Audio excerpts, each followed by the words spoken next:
Buenas noches, iglesias, y bienvenidos al culto del miércoles. Estamos tan felices de poder estar aquí con ustedes. Y antes de comenzar la clase, vamos a cantar juntos y adorar a nuestro Dios. Hoy vamos a cantar la canción Nada Más, que habla de cómo nada en este mundo importa, solo nuestro Dios.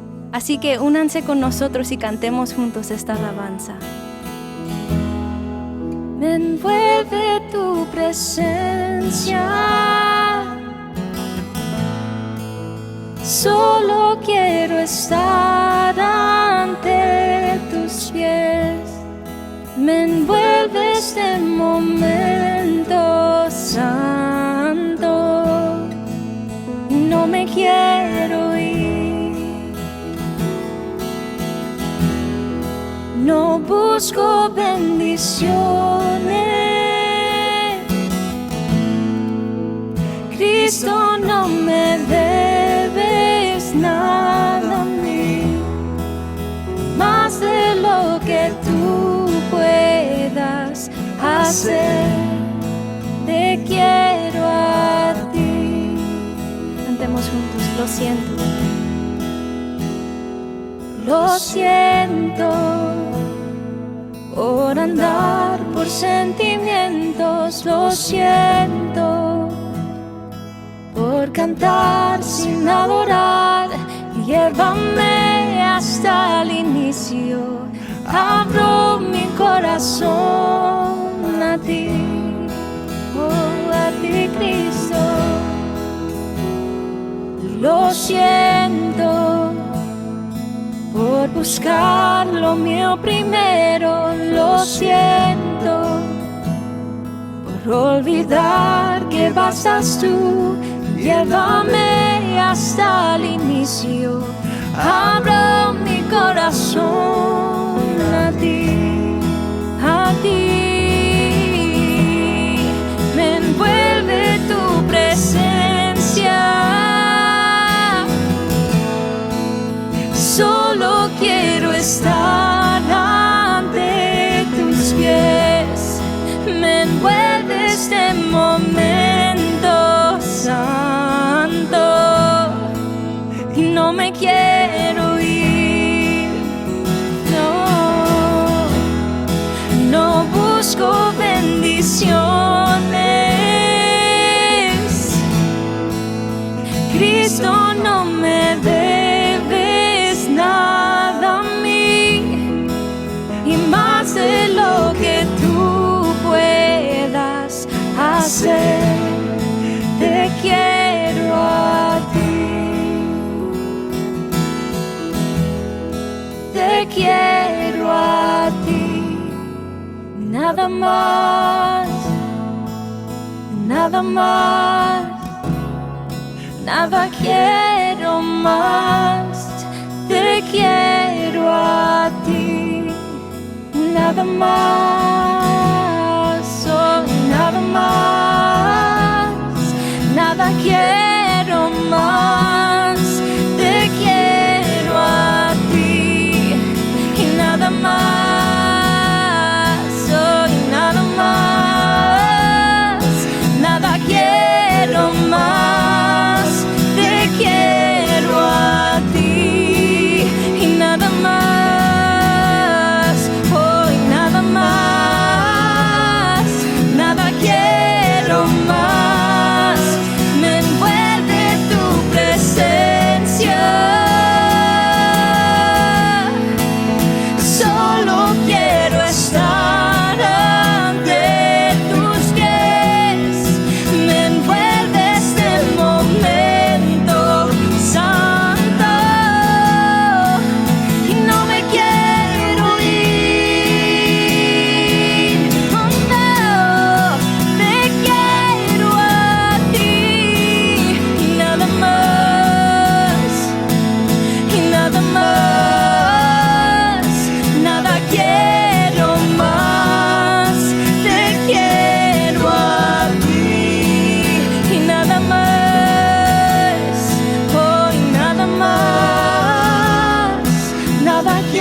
quiero a ti,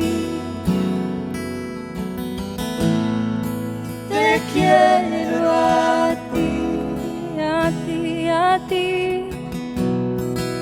No busco bendiciones,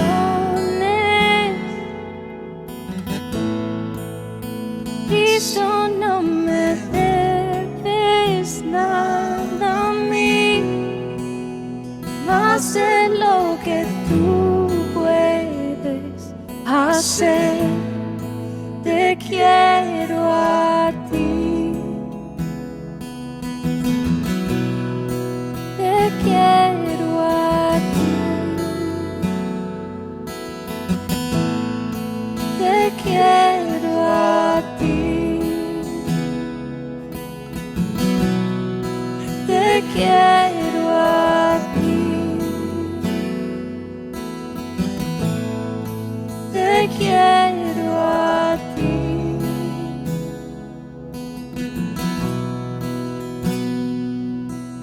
Padre Celestial, aquí venimos ante tu presencia, Señor, adorándote y dándote gracias por estos momentos de adoración, Padre. Estos momentos en que podemos estar en tu presencia, Dios mío, y olvidarnos de todos los problemas que están pasando en este día, Padre. Señor, tú eres lo único que necesitamos en esta vida, Padre. Nada más importa, Dios mío. Padre, te ruego que ahora abras nuestros corazones, Señor, a recibir tu palabra y a recibir lo que tú tienes preparado para nosotros, Señor. Señor, que siempre estemos en alerta en estos tiempos que estamos viviendo, Padre, y que siempre te tengamos a ti en el centro, Señor, sabiendo que si estamos en ti, nada es imposible, Señor. Dios mío, tuya es toda la gloria y toda la honra, Padre. Te adoramos y te bendecimos. En el nombre de Jesús todos decimos amén. Bienvenidos, iglesia, a nuestro culto de miércoles. Gracias por adorar con nosotros. Tomen los próximos momentos para preparar sus corazones y recibir la palabra que nuestro Dios tiene preparados para nosotros. Vamos, iglesia.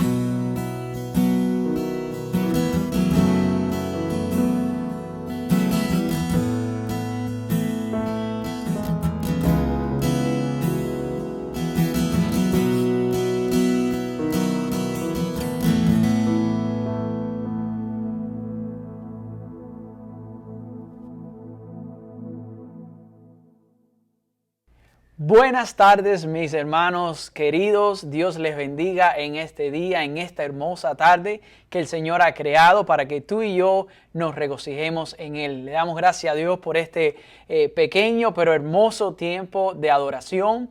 Estamos ahora aquí continuando con nuestro grupos de vida en esta temporada de verano. Le damos gracias a Dios porque usted está sintonizando con nosotros, porque usted ha separado o va a separar una hora de su tiempo para juntos como iglesia, a pesar de la distancia, a pesar de donde nos esté viendo en estos momentos, usted puede estar con nosotros en esta tarde y estudiar la palabra de Dios. Hoy es ya la semana 4, julio, 29 de julio, y mis hermanos, gracias una vez más por continuar fiel en estas semanas. Esta es una serie que va a durar un total de 6 semanas, es decir, que nos faltan solamente 2 semanitas más para terminar esta hermosa carta de Judas.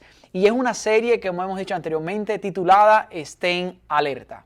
Hemos visto por las últimas semanas por qué es necesario estar alerta, y hoy vamos a continuar yendo versículo a versículo en esta carta, y vamos a pedirle ahora a Dios que nos hable en esta hora y que nos prepare de mente y de corazón. Esperamos que usted tenga su Biblia abierta, que esté tomando notas, porque en el día de hoy vamos a recibir buenas y nuevas informaciones que yo estoy seguro que va a ser muy importante para muchos de nosotros, que nos va a ayudar a comprender muchas cosas que tienen que ver con esta hermosa carta de Judas. Así que si me permiten, vamos a orar. Padre, en esta hora te alabamos, te glorificamos. Gracias por cuidarnos en este día. Gracias por tus bendiciones, Señor. Gracias, Padre, porque en esta hora podemos dedicar este tiempo a estudiar tu palabra. Te pedimos, Señor, que tú nos ayude a entender tu palabra, Señor, que tú hables a nuestras vidas, Señor. Bendícenos, Señor, y usa, Señor, a este siervo una vez más, Señor, para ser un heraldo de tu palabra, para ser un comunicador de tu palabra, Señor. En el nombre de Cristo Jesús oramos y pedimos estas cosas. Amén y amén. Así que, mi hermano, como decíamos anteriormente, estamos aquí en la cuarta semana y déjame recapitular lo que hemos visto bien rapidito hasta ahora y así podemos entender a dónde vamos a ir en el día de hoy. Hasta aquí hemos dicho que la carta de Judas tiene un tono militar, ¿verdad? Básicamente Judas estaba diciendo a la iglesia que tenía que estar preparada porque una guerra estaba ocurriendo en la iglesia, había una guerra espiritual, ya que había un enemigo que Pedro decía que iba a venir y ya Judas estaba escribiendo que ya estaba entre de ellos. El enemigo había infiltrado a la iglesia. ¿Y quién era este enemigo? El enemigo eran los apóstatas. Los apóstatas son personas que en algún tiempo creyeron en el evangelio, que en algún tiempo escucharon la palabra de Dios, el evangelio de la verdad de Jesucristo y después desertaron la fe. Después por alguna razón se fueron. Vimos la semana pasada que aunque estos apóstatas abandonan la fe, no necesariamente significa que abandonen la iglesia.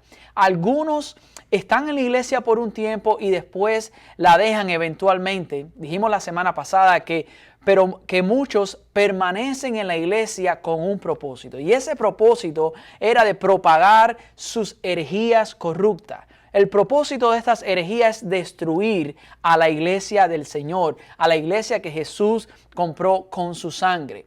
Uno de estos objetivos es también destruir el impacto que la iglesia tiene en las comunidades. Hemos dicho hasta ahora, y algo que no podemos perder de vista, es que los apóstatas son instrumentos de Satanás. Satanás usa a estas personas para destruir la iglesia del Señor. Como dije anteriormente y como me gusta llamarlos, son agentes secretos, son espías de Satanás. Son personas que se disfrazan, como dice Primera de Corintios, como ángeles de luz. Así como Satanás se disfraza como un ángel de luz, sus agentes secretos hacen lo mismo. Y de una forma sutil, como hemos dicho, la apostasía comienza y ha entrado en muchos casos dentro de la iglesia. ¿Cuál es el disfraz de estos apóstatas? ¿Cómo es que se visten? ¿Cómo es que ellos se disfrazan de ángel de luz? Bueno, muchas veces vemos estos disfraces venir de diferentes formas. Hay apóstatas, hay falsos maestros que a veces están vestidos de trajes muy costosos, trajes muy caros y son esas personas que vemos muy bien vestidas y muy elegantes. Muchas veces vienen así. Otras veces están vestidos de sotanas. Otras veces son pastores sexualmente inmorales o predicadores liberales. A veces son líderes de una secta herética. Son profesores en una universidad cristiana o seminario. A veces son eruditos autodenominados que escriben sobre temas bíblicos para revistas nacionales. A veces son, desgraciadamente y lamentablemente, predicadores que vemos en nuestros televisores, predicadores que salen por el televisor enseñando un evangelio contrario, y son estas personas que proclaman un evangelio para esta vida, un evangelio, como hemos dicho anteriormente, enfocado en la prosperidad material. Hay a veces son unos predicadores que solamente se enfocan en lo que es la sanación física de las personas. Todos estos apóstatas usan diferentes vestidos, diferentes disfraces para venir a nosotros como ángeles de luz. Pero todos estos apóstatas, no importa de la esfera donde ellos vengan, no importa cómo luzcan, estos apóstatas, según la palabra de Dios, no es mi comentario, según cuando filtramos sus enseñanzas por la palabra de Dios, estos apóstatas enseñan mentiras y traen destrucción en la iglesia. La semana pasada analizamos los versículos del 5 al 7, el cual nos cuenta cómo Dios trató con apóstatas en el pasado, con desertores de la fe. Judas nos da 3 ejemplos, recuerdan, ¿verdad? El primero fue Israel, y al final concluimos que el pecado de Israel fue ser rebeldemente incrédulo. También analizamos que no solamente Jehová no solamente castigó o enjuició a Israel, sino también a aquellos ángeles caídos. Y el pecado de esos ángeles caídos era rebelarse en contra de la autoridad divina. El último ejemplo fue el de Sodoma y Gomorra, el cual el pecado de ellos fue dejarse llevar por las pasiones desordenadas. No importa cuál sea la rebelión. La semana pasada dijimos que Dios no tolera la rebelión. No importa si es una rebelión que tenga que ver con la incredulidad o con la autoridad divina o con las pasiones desordenadas. Dios siempre va a juzgar ese tipo y cualquier tipo de rebelión en contra de Él, en contra de su palabra. También dijimos la semana pasada de que Judas hace estas ilustraciones o escribe estas ilustraciones para enseñarnos que esto era una característica muy peculiar de estos apóstatas, es decir, la incredulidad, la rebelión en contra de la autoridad divina y la indulgencia sensual, es decir, la inclinación a las pasiones desordenadas, eran pecados característicos de estos apóstatas. Es por eso que Judas está sonando la alarma, está diciendo, estemos alerta, identifiquemos al enemigo, tengamos cuidado. En el día de hoy vamos a continuar estudiando esta hermosa carta y vamos a enfocarnos solamente en los versículos del 8 al 10 y vamos a conocer más de estos apóstatas. Algo que me gusta, y aunque pueda parecer repetitivo, pero algo que me gusta de Judas es que él no se conforma con dar ciertas características. Él quiere dejar claro y quiere describir por toda la forma, a toda costa, cómo son estas personas. Judas está haciendo un énfasis grande y él no quiere un día tener que llegar delante de Dios y decirle, Señor, no fui muy detallado en los detalles, valga la redundancia.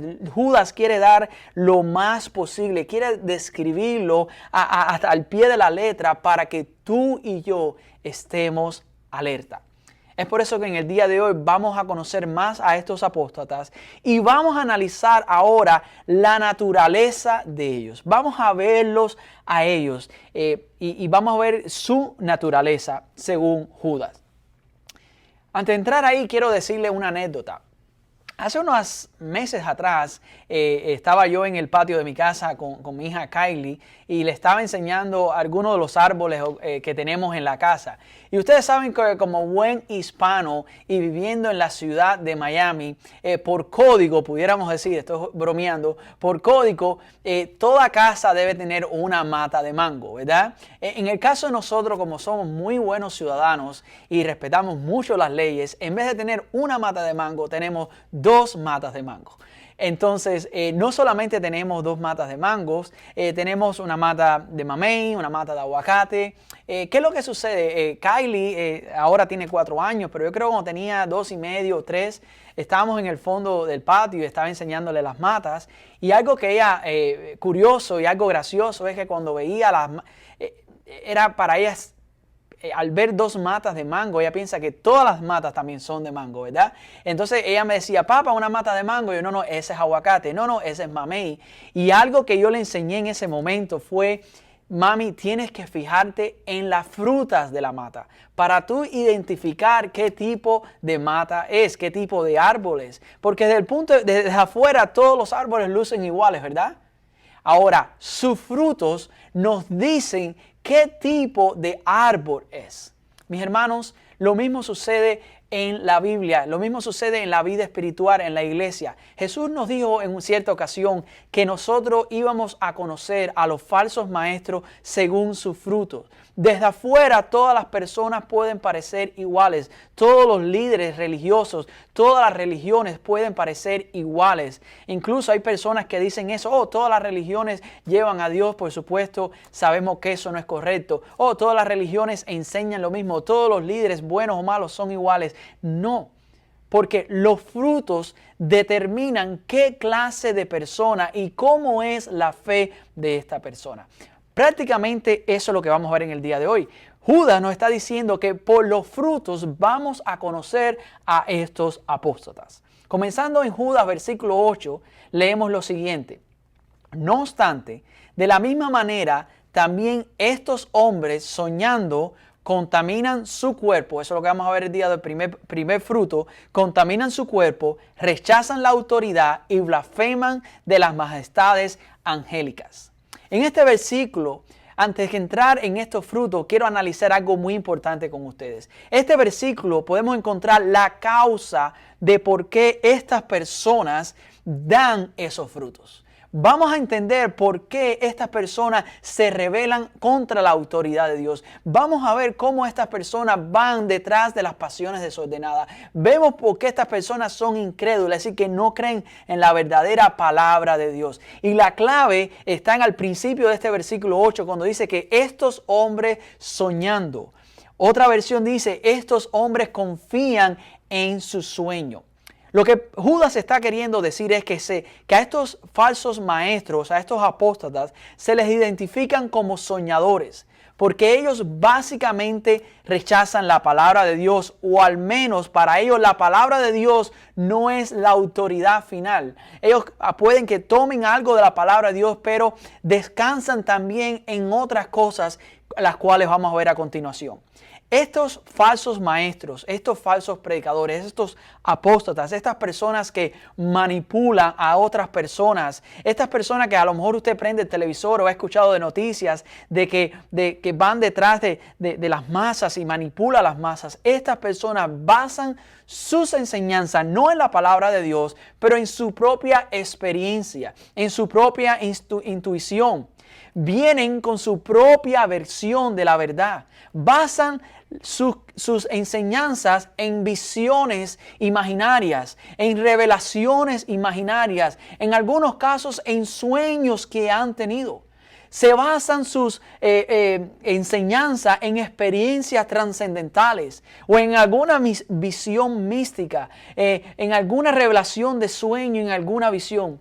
Hermanos, tenemos que tener cuidado porque incluso entre nosotros hoy en día existen muchas sectas, existen muchas corrientes de creencia como los mormones, como la nueva era, muchas corrientes evangélicas que basan o han basado su denominación en eventos, en visiones, en encuentros con seres celestiales donde estas personas se le han aparecido supuestamente y le han dado un mensaje diferente de Dios. Recuerden lo que Pablo dijo en Gálatas, que si tan siquiera un ángel, si incluso un ángel descendiera y diera un mensaje diferente al que él predicaba, el cual era el evangelio de Jesucristo, sea esta persona anatema, sea esta persona maldita, porque lo que está enseñando es una falsa enseñanza, y valga la redundancia.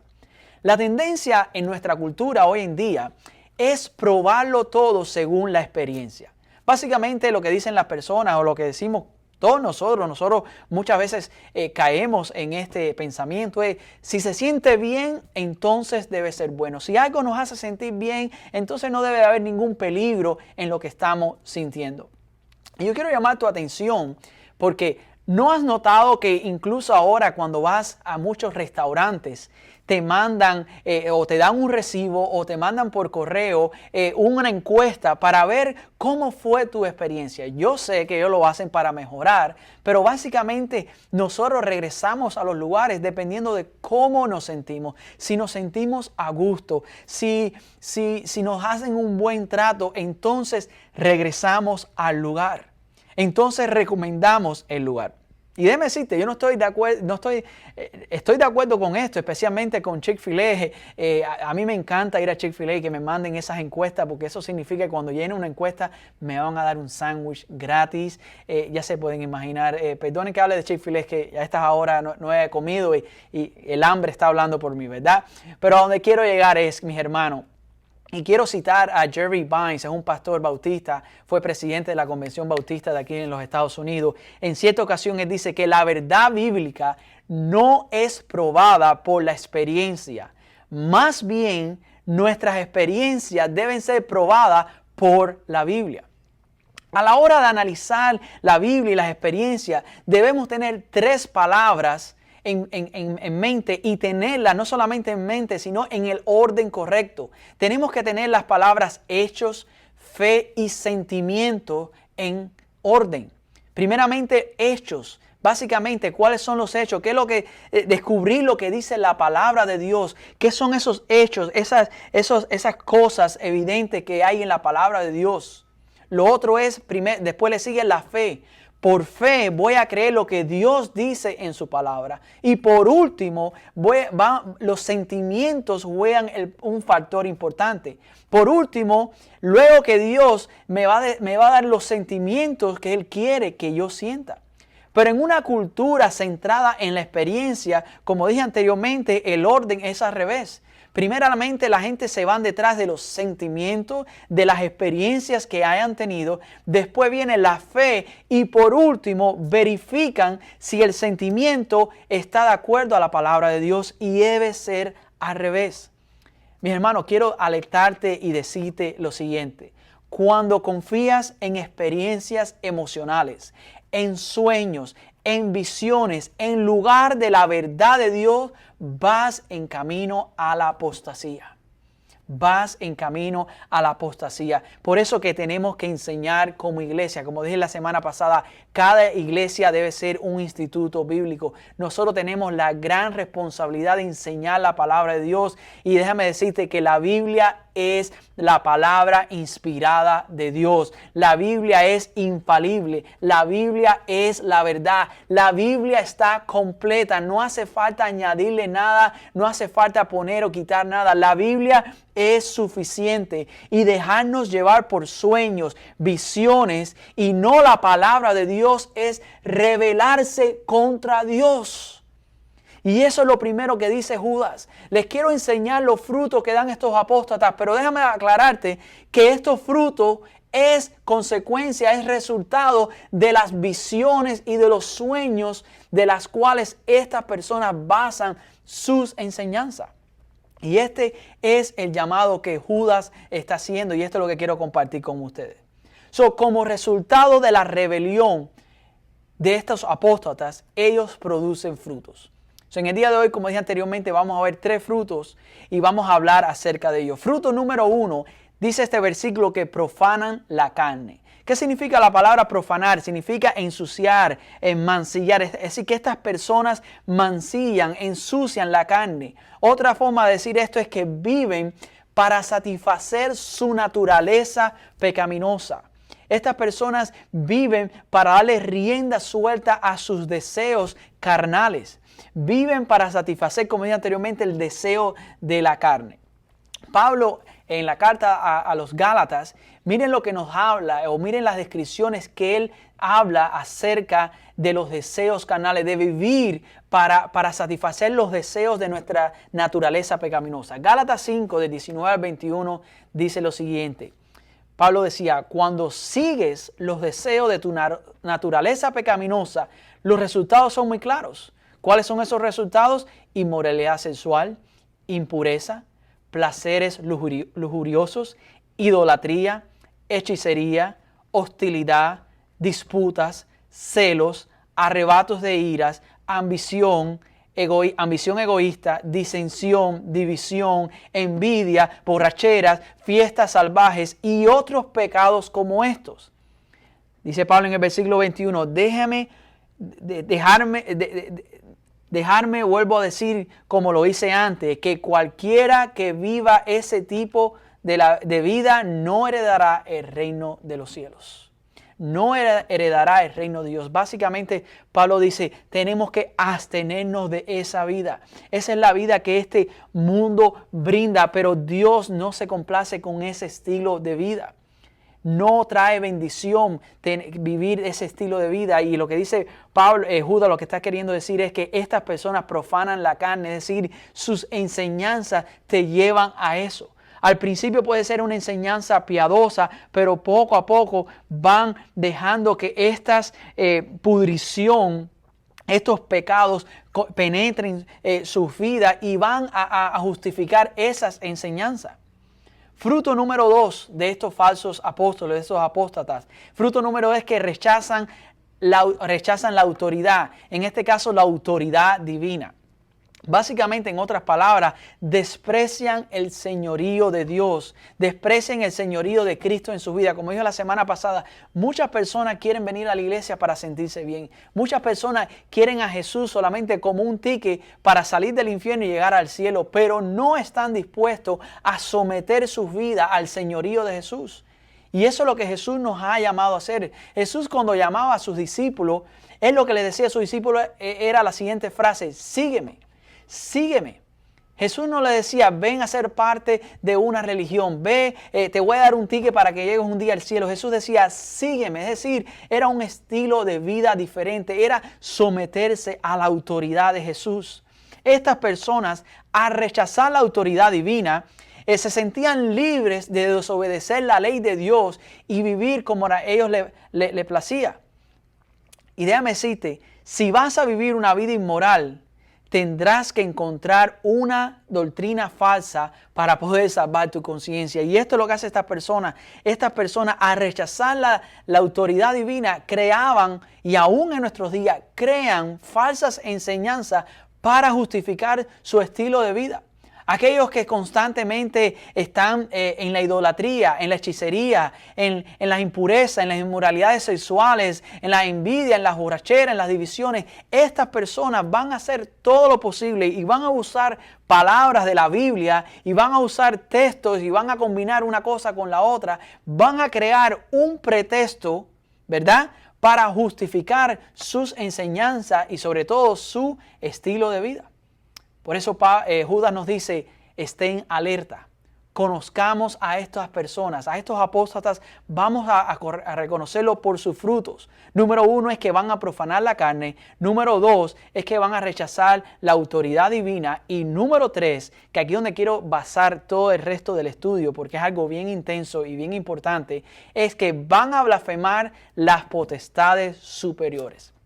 Les voy a ser sincero, yo he aprendido mucho en este punto, he aprendido cosas nuevas, quiero compartirlas con ustedes, así que espero que tomen atención y vamos a entender cuán importante o qué quiso decir Judas con que los apóstatas blasfeman a las potestades superiores, como dice este versículo número 8, y vamos a ver y a aprender que para que nosotros no caigamos en la misma blasfemia.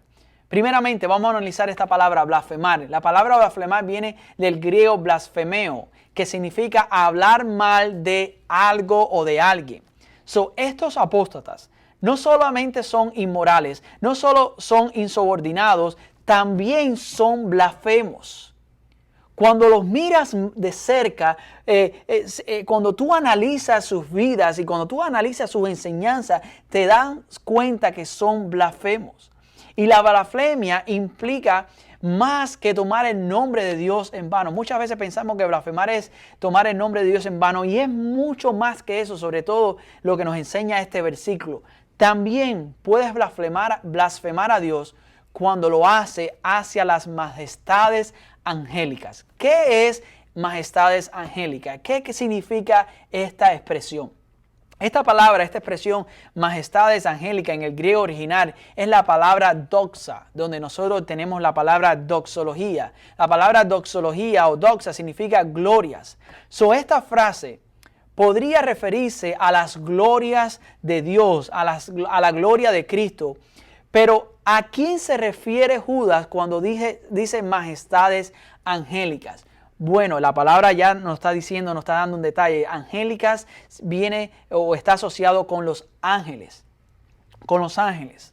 Ahora la pregunta que vamos a analizar en este momento es, ¿por qué hablar o blasfemar a los ángeles es algo tan serio que Judas habla de eso? Quiero enseñarte, mis hermanos, en el día de hoy, o quiero recordarle a algunos de ustedes la importancia o qué función hacen los ángeles. Los ángeles son seres creados por Dios y Dios les dio a ellos también responsabilidades. Los ángeles ministran, los ángeles sirven a Dios en diferentes formas. Por ejemplo, los ángeles son enviados por Dios para responder oraciones. Hechos 12, del 5 al 7, es un ejemplo bien claro y después más adelante en sus casas yo quiero que usted lo lea. Los ángeles ministran cuando alientan a los creyentes. En Hechos 27, del 23 al 24 podemos verlo. También los ángeles protegen a los creyentes. Salmo 91, 11 habla de eso. Segunda de Reyes 6, el capítulo entero habla de eso. Daniel 6, 21 también habla de eso. Algo que no hacen los ángeles, los ángeles no actúan por su propia cuenta. Ellos se someten a la autoridad divina. Los ángeles no son omniscientes. Los ángeles no son omnipresentes. Salmo 148, 5 nos da evidencia de ellos. También algo que vemos en Apocalipsis 22, 9 es que los ángeles nunca van a recibir adoración. Si alguna vez alguien dice que tuvo una visión de un ángel y adoró a ese ángel y ese ángel recibió la adoración, créeme que ese no es un ángel, porque los ángeles de Dios reconocen que la gloria, la doxa es para Dios. Cuando nosotros tenemos alguna de estas características de los ángeles equivocada, cuando incluso adoramos a los ángeles, hay personas que adoran, hacen oraciones, hacen rezos a los ángeles, hay personas que dicen que tienen hasta ángeles de la guardia. Cuando tenemos esas creencias, mis hermanos, tenemos que tener cuidado, porque es una indicación de que estamos blasfemando, como dice aquí Judas, a las potestades o las majestades angélicas. Blasfemar, es decir, es no solamente hablar más de algo, sino también creer algo que no va de acuerdo a la palabra de Dios. En el día de hoy quiero analizar un poco más con ustedes, y muchos comentaristas están de acuerdo de qué significa esto, porque en el versículo 9 Judas nos da un ejemplo del final del versículo 8. Algo más que hacen los ángeles, y es una función muy importante de ellos, o tuvieron una función muy importante. Y para eso quiero pedirles que vayamos a Deuteronomio 33. Deuteronomio, el quinto libro de la Biblia. Y en el capítulo 33 se relata que Moisés estaba a punto de morir. Moisés ya estaba en sus últimos días, estaba ya a punto de dar su último suspiro, y en ese momento llama a los hijos de Israel justo antes de su muerte y empieza a contarle a los hijos de Israel la historia de cómo Dios los sacó de Egipto, y que ellos básicamente le está diciendo: recuerden lo que Dios hizo por ustedes y no se olviden. Pero miren este detalle tan importante de la forma que Moisés comienza a relatar la historia. En Deuteronomio 33, 2 dice: Él dijo, Moisés, el Señor vino del Sinaí y les esclareció desde Seir, les resplandeció desde el monte de Parán y vino de en medio de 10 millares de santos. Tengan eso bien presente, 10 millares de santos. A su diestra había fulgor centellante para ellos. ¿Quién era? Básicamente le está diciendo, cuando Dios apareció en el Sinaí, venía acompañado de 10 millares de santos. Otra traducción es 10 millares de ángeles. Aquí se representa, como dije anteriormente, a Dios bajando al Sinaí con literalmente miles, 10 miles, millares de ángeles. Ahora, ¿recuerdan qué es lo que sucedió en el monte Sinaí? ¿Sabe qué se le dio a Moisés en el monte Sinaí? Por supuesto, la ley. La ley fue dada, los 10 mandamientos, la ley fue dada en el monte Sinaí. Y según lo que dice Moisés, vemos que Dios descendió a darle la ley junto con los ángeles. Y es la primera vez que los ángeles están asociados con entregar la ley. No solamente el Antiguo Testamento habla de esto, sino en el Nuevo Testamento. En Hechos 7, cuando están acusando a Esteban, empieza a hablar su defensa. Cuando está haciendo su defensa, miren lo que dice Hechos 7:53. Ustedes que recibieron la ley promulgada por medio de ángeles y no la han obedecido. Gálatas 3:19, Pablo por inspiración divina dice: entonces, ¿para qué se entregó la ley? Fue añadida a la promesa para mostrarle a la gente sus pecados, pero la intención era que la ley durara solo hasta la llegada del Hijo prometido. Miren esto, por medio de ángeles, Dios entregó su ley a Moisés, quien hizo de mediador entre Dios y el pueblo. Eso no es todo. Hebreos 12:2 dice: pues el mensaje que Dios transmitió mediante los ángeles se ha mantenido siempre firme. Y continúa el versículo. Mis hermanos, todos estos pasajes indican que de alguna forma, no sabemos qué forma, pero de alguna manera, los ángeles han jugado un papel muy especial cuando Dios dio la ley a su pueblo.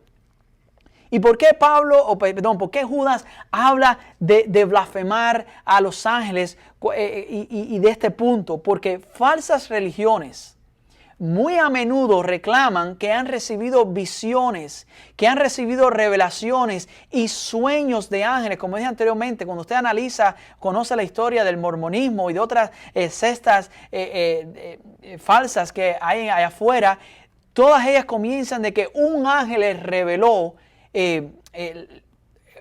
algún escrito sagrado o les reveló cosas, visiones y les mandó a hacer cosas. Mis hermanos, decir eso, tener esa postura es blasfemar en contra de los ángeles. Decir esto es blasfemar a los ángeles de Dios. Los ángeles de Dios son los guardianes de la palabra sagrada de Dios.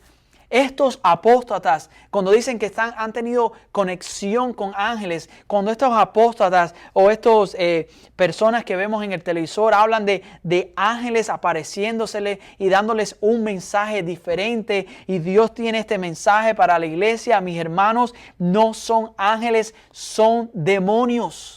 Demonios, porque los ángeles, como dijimos anteriormente, van siempre a perseverar y guardar la palabra de Dios. Los ángeles no son insubordinados, ellos se someten al señorío de Dios. Y este pecado es tan serio que Judas nos da un ejemplo en el siguiente versículo. En el versículo 9 Judas nos dice cómo incluso los ángeles se tratan entre sí. Judas 9 dice lo siguiente, y estoy leyendo de la nueva, la versión Nueva Biblia de las Américas. Y dice así: pero cuando el arcángel Miguel luchaba contra el diablo y discutía acerca del cuerpo de Moisés, no se atrevió a proferir juicio de maldición contra él y contra Satanás, sino que dijo: el Señor te reprenda. Vamos a analizar este versículo y vamos a ver y vamos a responder a ciertas preguntas. ¿Quién es este arcángel Miguel? El arcángel Miguel se describe en la Biblia y en los libros de Daniel, Judas y Apocalipsis como un ángel guerrero que se dedica a combates espirituales. La palabra arcángel significa ángel de más alto rango. Dentro de los ángeles hay jerarquías, hay posiciones, y arcángel es uno de los altos rangos que hay entre los ángeles. Pudiéramos decir es como un general, pudiéramos decir que es un alto rango. Algo que tenemos que entender es que como todos los ángeles, los arcángeles son seres personales creados por Dios. Poseen inteligencia, poder y gloria. Son de naturaleza espiritual. Los arcángeles sirven a Dios y llevan a cabo sus propósitos. La mayoría de los ángeles en la Biblia son retratados como mensajeros. Ellos son los mensajeros de Dios. Pero Miguel no solamente es un mensajero, sino que se describe en estos 3 libros de Daniel, que dije anteriormente, Daniel, Judas y Apocalipsis, como un luchador, un guerrero que enfrenta a espíritus malos y a principados. La Biblia no nos da una imagen completa de ningún ángel. A veces hay especulaciones que si los ángeles tienen alas, que si los ángeles lucen de esta forma y otra. Mis hermanos, tengamos cuidado cuando hacemos referencia a ellos. Aunque hay un tipo de ángel que tiene alas, no significa que todos los ángeles tienen alas. Muchas veces caemos en el error bíblico de decir que las personas cuando parten de este mundo se convierten en ángel. Eso no es bíblicamente correcto. Los ángeles son ángeles creados por Dios. Ellos no se reproducen. Dios hizo una cantidad determinada de ángeles y ya. Los ángeles son los ángeles. Nosotros, seres humanos, somos seres humanos. Muchos estudiosos o cuando leemos en la Biblia no aparece ningún otro ángel, no se menciona ningún otro ángel en la Biblia por su nombre, a no ser el ángel Gabriel que se le apareció a María. Así que tengamos cuidado también de decir nombre de ángeles, algo que la Biblia no enseña. La Biblia solamente demuestra que hay enseña dos nombres de ángeles, el arcángel Miguel y el ángel Gabriel. Ahora, el nombre Miguel significa quién es como Dios, o básicamente nadie es como Dios. Su nombre refleja que no hay nadie como Dios. Algo que quiero aclarar, porque hay muchas religiones falsas allá afuera que dicen esto: el arcángel Miguel no es Jesucristo. El arcángel Miguel no es Jesucristo. Jesús es el Dios encarnado. El arcángel Miguel es una creación de Dios. Dios, como dije anteriormente, creó arcángeles y ángeles. Judas se refiere aquí, en esta historia que acabamos de leer, a un evento que no se encuentra en nuestras Biblias. Yo estoy seguro, si usted ha leído esto por primera vez o otras veces, y usted lee esta batalla entre el arcángel Miguel y Satanás, yo estoy seguro que usted ha tratado de buscarla en la Biblia y como yo no la hemos encontrado porque no aparece en la Biblia. Judas está haciendo una referencia a una tradición judía. Según la tradición, se basa en el hecho de que en Deuteronomio 34, en los versículos del 5 al 6, después que Moisés muere, leemos lo siguiente. Deuteronomio 34, del 5 al 6 dice: así que Moisés, siervo del Señor, murió allí en la tierra de Moab, tal como el Señor había dicho. Versículo 6 es clave, dice: el Señor lo enterró. El pueblo de Dios no enterró el cuerpo de Moisés. Dice la Biblia que el Señor lo enterró. ¿Por qué Dios hizo eso? Bueno, muchas personas creen que si no lo hubiera hecho, las personas hubieran cogido a Moisés y hubieran hecho como a Lenin, lo hicieron en la Unión Soviética, lo hubieran embalsamado y lo hubieran puesto en el medio del campamento y lo hubieran adorado, hubieran creado un altar y hubieran caído en la idolatría. Así era tan estimado era Moisés para el pueblo. Muchos piensan que por eso Dios, él mismo lo enterró. Dios no dejó a que el pueblo de Israel lo hiciera para evitar la idolatría. Dios se guardó esa información para sí mismo. Dice en el versículo 6 que nadie conoce el lugar exacto. Según la tradición judía, Satanás sabía dónde estaba el cuerpo y trató de reclamar el cuerpo para sí mismo. ¿Con qué propósito? No lo sabemos. Lo que podemos saber o suponer es que el arcángel Miguel estaba a cargo de enterrar el cuerpo y Satanás intentaba robarlo. Oigan esto. Aunque el arcángel Miguel es poderoso y tiene autoridad, no fue insubordinado. Y la forma en que Miguel lidió con Satanás es la única forma que nosotros podemos tratar con Satanás. Él dijo: el Señor te reprenda. Y esa es la misma manera que nosotros tenemos que tratar con Él. Hay veces oímos ciertas personas diciendo que ellos tienen el poder para reprender a Satanás. Tengamos cuidado porque si el arcángel Miguel, que es mucho más poderoso que nosotros, que es pudiéramos decir el general de los ángeles, que tiene poder, él no hizo juicio contra Satanás, no lo reprendió, sino que le dejó ese trabajo a Dios mismo.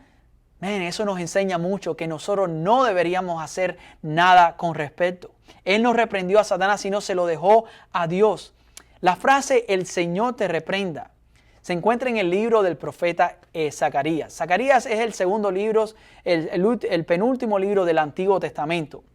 Y fue un profeta que existió durante el tiempo de cuando regresaron el pueblo de Israel del cautiverio de Babilonia. En Zacarías 3, específicamente, en ese momento había un sacerdote, un sumo sacerdote que se llamaba Josué. Era un hombre correcto, un hombre temeroso de Dios. Y Zacarías tiene una visión. Dios le habla a Zacarías a través de una visión y le enseña algo muy, muy interesante. Quiero que tengan en cuenta que Josué va a representar a la nación de Israel, ¿ok? Dice Zacarías 3:1. Entonces me mostró dice Zacarías hablando, entonces el Señor me mostró al sumo sacerdote Josué que estaba delante del ángel del Señor. El ángel del Señor, esto significa al Cristo preencarnado. Esto es Dios el Hijo antes de su encarnación. Y a menudo vemos en la Biblia cómo se refiere a Jesús antes de que Jesús viniera a nacer en Nazaret. Hay una doctrina que se llama teofanía. Es básicamente Dios el Hijo viniendo aquí a la tierra en forma humana antes de que viniera como un niño. Y muchas veces en el Antiguo Testamento se refiere como el ángel del Señor. Y vemos que Josué estaba delante del ángel del Señor. Y escuchen esto, dice el versículo, y a Satanás también, que estaba a su mano derecha como parte acusadora. Era como que si Zacarías estuviera viendo el juicio que Satanás estaba queriendo hacer en contra del pueblo de Dios. Satanás básicamente va al cielo y va ante Dios y él comienza a acusar, y en este caso comienza a acusar a Josué, o es decir, a Israel. Y lo que está tratando de hacer Satanás, está tratando de hacer a través de su acusación de que Dios rompa el pacto que hizo con Israel. Él está tratando de hacer que Dios niegue sus promesas al pueblo de Israel. Y en ese momento dice el versículo 2 que el Señor le dijo a Satanás, y aquí está la frase, el Señor te reprenda, oh Satanás. El ángel del Señor, es decir, el Cristo preencarnado, en lugar de reprender a Satanás, le dice al propio Satanás, el Señor te reprenda, Satanás. Y por decirlo así, el Hijo llama al Padre para que reprenda a Satanás. Mis hermanos, lo que le quiero enseñar a ustedes en este día es que Dios el Padre es el único con la autoridad para reprender a Satanás. El ángel Miguel sabe esto, Judas sabe esto, y lo que nos está diciendo ahora es que así es como los creyentes debemos tratar con Satanás y los demonios. Todos estos apóstatas, todos estos falsos maestros, falsos predicadores, operan en una ignorancia abismal. Estas personas operan en una ignorancia abismal. Es por eso que estas personas no entienden la palabra de Dios, y al creer ciertas cosas o al querer torcer la palabra de Dios terminan blasfemando a los ángeles. Terminan tratando a Satanás como si fuera algo que, no sé, un basurero. Hay que tener cuidado cómo nosotros tratamos la palabra de Dios. Hay que tener cuidado y de no dar, a veces si no le damos la autoridad que la palabra de Dios tiene. La palabra de Dios tiene autoridad absoluta. No tomar en serio la palabra de Dios, caemos en la apostasía, y la apostasía nos lleva a tener esos frutos que dije anteriormente. Los frutos van a ser profanar la carne, va a ser rechazar la autoridad divina y blasfemar las potestades superiores, las majestades angelicales. Mis hermanos, en el versículo 10, Judas dice lo siguiente: estos, en cambio, hablando de estos apóstatas, maldicen todo lo que no entienden, y como animales irracionales, lo que entienden por instinto es precisamente lo que los corrompe. En otras traducciones dice lo que los va a destruir. Su ignorancia, su objetivo de enseñar falsas doctrinas es lo que los va a destruir. Iglesia, en el día de hoy lo que he querido traerles a ustedes a través de estas enseñanzas, y lo que quiero decirle una vez más, es que necesitamos estar alerta. Aunque esto suene repetitivo todas las semanas, mis hermanos, tenemos que estar alerta. Recuerden que el arma más efectiva de Satanás es hacernos pensar de que Él no existe, ni que existen los falsos maestros. Las apariencias engañan, pero los frutos que dan las personas van a revelar realmente quiénes son ellos. Jesús nos advirtió y nos dice que por su fruto los conoceréis. Mis hermanos, no nos deslumbremos por algunas enseñanzas. No nos deslumbremos por las apariencias. No nos deslumbremos por un mensaje positivo.